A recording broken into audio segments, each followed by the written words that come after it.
आज के इस डिजिटल दौर में नौजवानों की अक्सरियत सोशल मीडिया का इस्तेमाल करती है, जैसे फेसबुक, यूट्यूब, टिकटॉक और इंस्टाग्राम। लेकिन हम सबको अपने आप से एक सवाल पूछना चाहिए, वो ये है कि क्या मैं सोशल मीडिया को कंट्रोल कर रहा हूँ या फिर सोशल मीडिया मुझे कंट्रोल कर रहा है।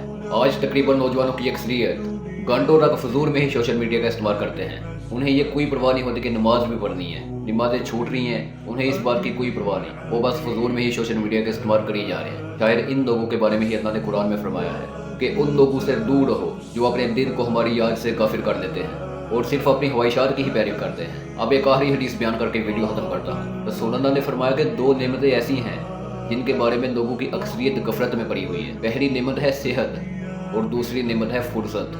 अक्सर लोग अपनी सेहत का बहुत ही कम ध्यान रखते हैं। जब बाद में कोई बीमारी लग जाती है फिर ध्यान रखना शुरू करते हैं, लेकिन तब क्या फ़ायदा। और अक्सर लोग सोशल मीडिया पर फजूल ही अपना टाइम ज़ाया करते रहते हैं, जबकि फुर्सत भी एक बहुत बड़ी नेमत है। खुदा हाफिज़।